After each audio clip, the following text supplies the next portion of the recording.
Salut à tous, alors aujourd'hui nous allons faire la coiffure Tiona Paris.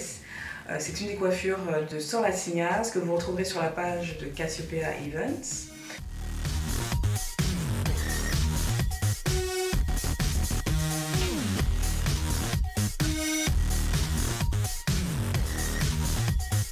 Donc dans la série Red Carpet, tout ce qui concerne les coiffures de gala, de grandes sorties, mariage et autres. Donc voilà, donc j'ai fait 2 nattes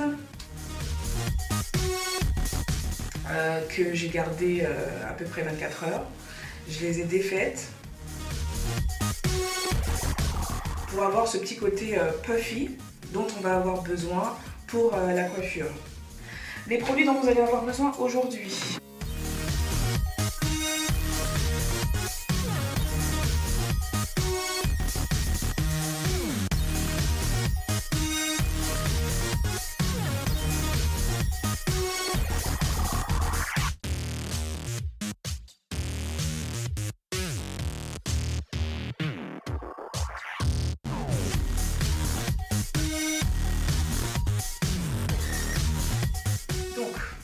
L'idée de la coiffure, c'est de diviser les cheveux en 3 sections.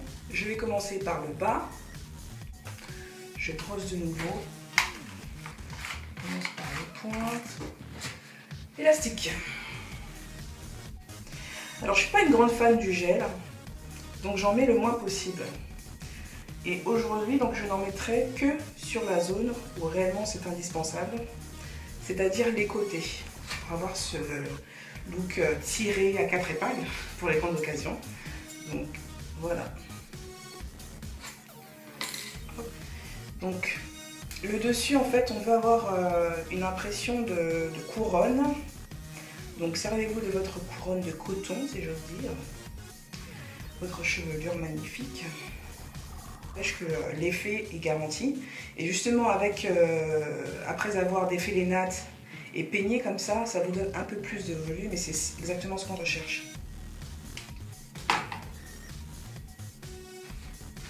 Voilà, ça c'est fait. Donc je garde ma couronne de devant pour plus tard.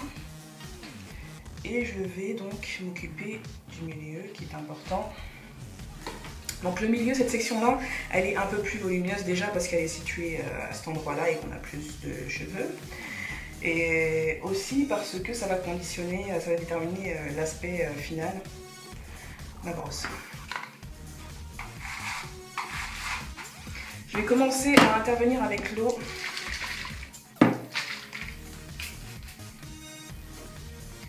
Très légèrement.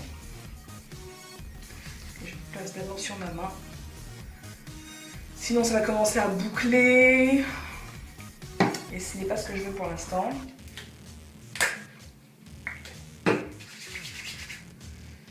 Voilà.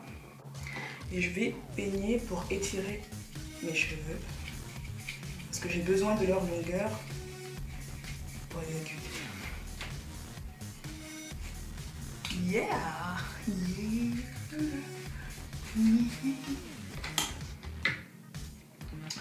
Ok. Pour la section du milieu, j'ai besoin d'un élastique, mais un bon élastique. Pourquoi? Parce que j'ai envie de plaquer.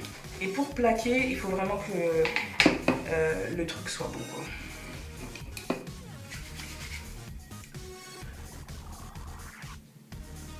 Donc,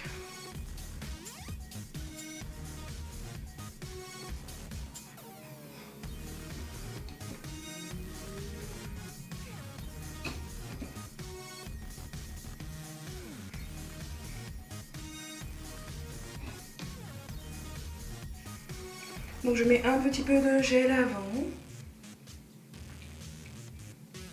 avant de mettre mon élastique. Et je vais en rajouter après. Voilà, je fais 2 nœuds parce que j'ai pas envie de m'abîmer les cheveux. Voilà. Pas trop tirer non plus. Voilà. Qu'est-ce qu'on rajoute? Un chaud peu d'eau.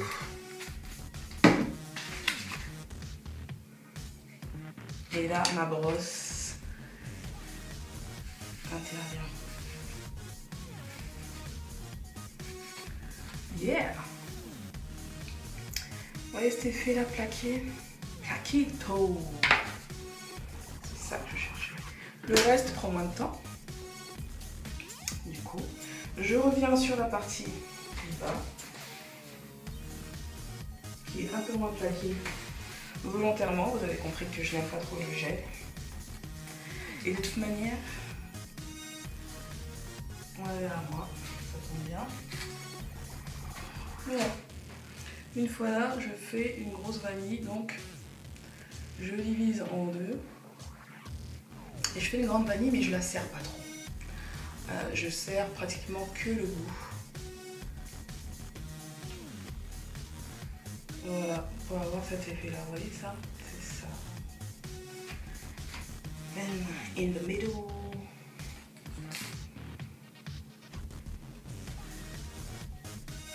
Au milieu, je vais diviser en deux parties, deux vanilles.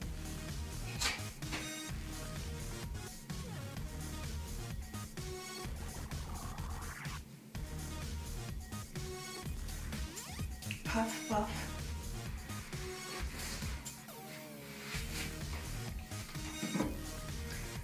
Donc, une fois que j'ai fait ça, eh bien, je cale l'une des vanilles sur la queue du bas avec une épingle. Je fais la même chose pour une autre vanille que je cale en haut. Je peux faire ça avant ou après avoir terminé la couronne. Je le fais maintenant parce que je pense que ça ne me gêne pas, mais si vous voulez être plus à l'aise, vous pouvez faire d'abord la couronne et ensuite clac. Vanille du bas, hop, épingle. Je vais me tourner pour que vous voyez mieux. Je vais me tourner de dos pour que vous voyez mieux. Et voilà le rendu derrière. Trop serré. Ensuite je cale. Moi j'aime bien le lieu. Donc je vais faire une grosse couronne ici. Clac. Je l'ajuste et je la mets sur le côté. Fabuleux.